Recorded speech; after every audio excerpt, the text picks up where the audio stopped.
보면 70일. 이 70일은 아주 중요한 시간이죠. 그게 내가 할 수 있는 거냐? 다른 얘기라는 거지. 어떤 특정한 방법이 좋아라고 하는 거는 공부를 못하게 만드는 방법 같기도 해요. 공부법 투어하다가 끝난다고요. 누워서 핸드폰 보면은 피로가 풀려요? 그럼 그 다음날 아침에 깨우네요? 하나도 안 깨우네요.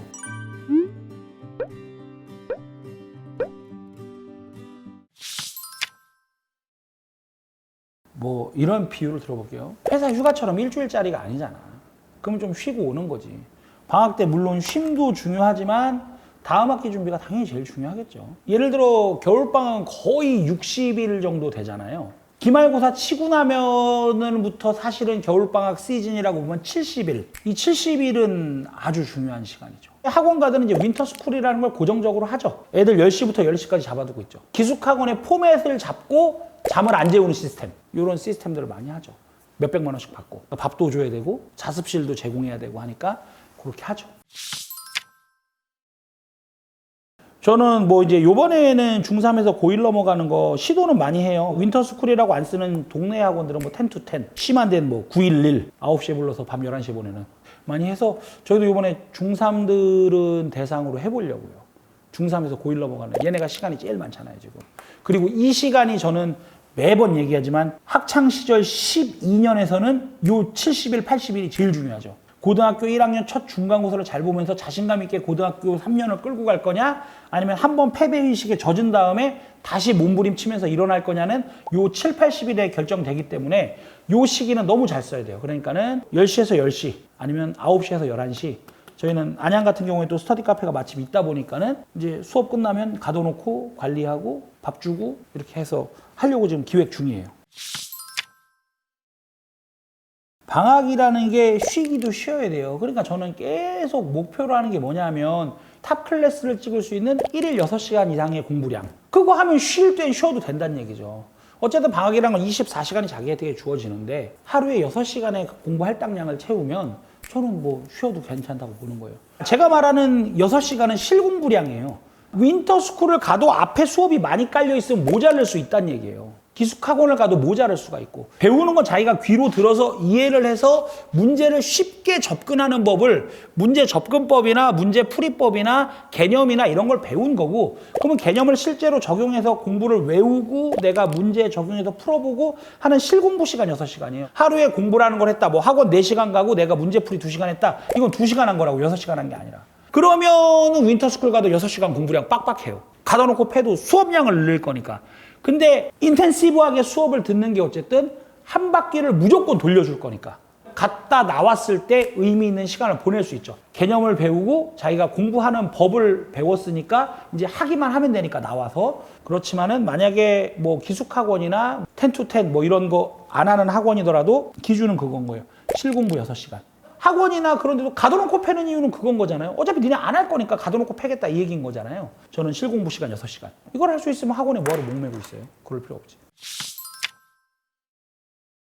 계속 쓰는 표현이지만 공부에 저는 왕도가 없다고 믿어요. 자신의 공부 방법에 특정 선생님의 공부 방법을 적용을 하는 것도 한 가지 방법이 될 수도 있지만 그게 완전하게 피탈 리는 없잖아요. 그렇기 때문에 이 공부 방법, 저 공부 방법, 그 공부 방법, 요 공부 방법 해보다가 자기가 핏한 걸 찾아가는 과정이 저는 공부법이라고 보는 거죠. 다행히 A 선생님이 가르쳐준 A 공부법이 나한테 핏해. 이제 그러면 다행인 건데 그게 아닐 가능성이 높잖아요. 왜냐하면 PD님만 해도 저랑 생각하는 게 많이 다르니까. 내가 뭘 해? 라고 해서 이거 하면 됩니다. PD님 이제 그만 직원하시고 사업하세요. 이 아이템 좋습니다. 한다고 그게 내가 할 수 있는 거냐? 다른 얘기라는 거지. 어떤 특정한 방법이 좋아라고 하는 거는 공부를 못하게 만드는 방법 같기도 해요. 공부법 투어하다가 끝난다고요. 그러면 국어는 내가 몇십 분을 어떻게 해서 어떻게 하고 자기가 짜서 이렇게 저렇게 해본 다음에 자기 스터디 플랜을 자기가 맨날 써보는 거죠. 오늘은 국어 1단원을 끝낼 거야. 몇 분 걸렸지? 그러니까 자기가 자기 시간을 체크해서 어떻게 해야 공부법이 빨리 나오는 거죠. 그러니까 남의 거 어쩌고 저쩌고 해봤자 그거 사실 의미 없으니까 어떤 문제 좀 풀었을 때 내가 몇 시간이 걸려라는 걸 자기가 체크하면 그럼 이제 공부 양을 바꾸든 공부하는 교재를 바꾸든 공부하는 난이도를 바꾸든 지가 결정할 수 있는데 계속 그 결정을 남한테 이렇게 위임하는 거죠. 근데 그 방법이 최악의 공부 방법이라고 저는 보는 거예요.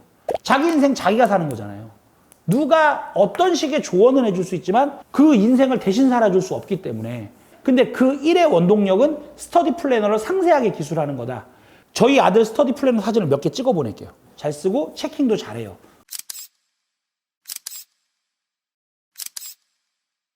요런 방식으로 스터디 플래너를 작성을 해서 자기만의 공부 방법을 만드는데 방학 때 총력을 기울이면 그럼 학기 들어가서 공부하기가 편하잖아요. 자기가 어떻게 공부하는지를 자기가 만들어라. 당연히 학기가 되면 학원도 하던 거 다 접어요. 왜냐면 점수를 그 학기에 따야 되니까 그 학기에 집중을 하는 거죠. 그래 뭐 2월 20일쯤이 됐어. 못했어.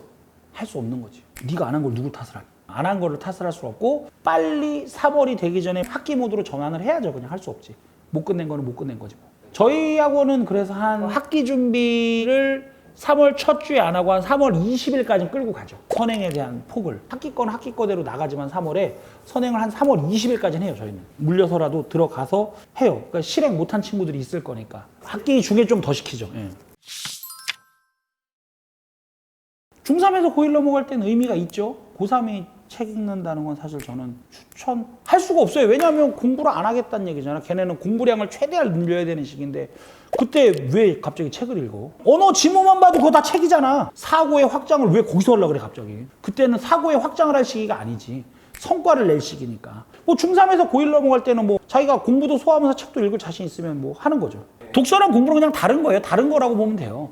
독서는 사고를 확장하는 거고 특히 이제 중3에서 고1 넘어갈 때 고1에 대한 공부는 성과를 내기 위한 거기 때문에 이거는 성과가 독서는 당연히 당장 나오는 게 아니죠. 공부는 성과가 당장 나와야 되는 거고 이거 두 개는 다른 얘기이기 때문에 뭐 독서 때문에 공부량을 줄였다. 그럴 이유는 하나도 없는 거죠. 근데 우리는 계속 그 착각을 하죠. 뭐라도 했잖아. 뭐라도 한 건 중요하지 않고 성과를 내는 게 중요하죠. 제가 직원들한테도 선생님들한테도 드리는 말씀이 그거예요. 뭐 열심히 한 게 뭐가 중요해요? 열심히의 내용이 뭔지는 내가 검증이 안 되잖아. 근데 성과가 안 나온 건 내가 눈으로 그냥 아는 거잖아. 그러면 정해져 있는 거잖아요. 열심히라는 거를 계속 자기 기준선에서 계속 생각을 하면 안 되고 실제로 어떤 성과를 만큼 공부를 했냐라고 생각을 하면은 독서의 양과 공부의 양을 자기가 구분을 할 수가 있겠죠. 성과를 만들 수 있으면 공부하고 독서하는 건 좋은 거니까 하면 되죠. 그러나 성과를 버리면서까지 독서를 할 이유는 없다. 핸드폰 보고 들어 누워있는 것도 낫죠. 무조건 기준은 핸드폰 볼 시간에 세상 일 다 해도 돼요. 핸드폰만 안 봐도 돼. 다 해야 할 거.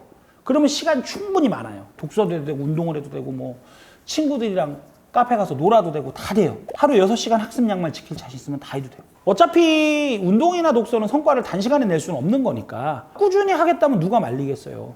근데 성과를 낼 일을 안 하면서 성과가 미래에 드러나는 일에 집중을 하면은 집중에 대한 방식이 잘못됐다는 얘기인 거지. 성과를 낼 때 집중을 하고 이거는 자기가 사이드로 좀 뇌에 힘을 얻거나 다른 형태의 유익들을 얻기 위해서 하는 거기 때문에 성과에 집중하고 할 수 있으면 하는 게 좋다. 뭐 이렇게 봐야죠. 저는 그것도 역시 한 가지를 논의하자면 누워서 핸드폰 보는 건 쉬는 게 아니에요. 누워서 핸드폰 보는 것도 머리에서 에너지가 작동하는 거고 아이디어가 나오는 거잖아요. 쉬는 방법은 사람을 만나라. 쓸데없는 얘기를 많이 해라. 그러면은 내가 집중하고 있는 문제들 바깥으로 내 생각이 정리가 되면서 나에게 다시 집중력을 부여할 수 있는 거지. 저는 쉴 때 사람들 오히려 많이 만나거든요. 아, 나 쉬어야겠다 그러면 약속을 잡아요. 그 누워서 핸드폰 보면은 피로가 풀려요? 그럼 막, 그 다음날 아침에 깨우네요? 하나도 안 깨우네요. 차라리 내 에너지를 밖에서 사용하고 누굴 만나서 실컷 에너지를 쓰고 난 다음에 피곤해서 딥슬립을 할 수 있는 게 피로가 풀리지. 조회수 몇만이야. 이거 보고 앉아있지만 내 인생만 피곤해요, 사실. 그럴 거 없이 핸드폰을 버리고 사람을 만나고 뛰어놀아라. 이게 쉼의 근본적인 핵심이라는 거죠. 왜냐하면 그날 밤에 딥슬립을 위해서. 그게 쉼의 핵심인 것 같아요.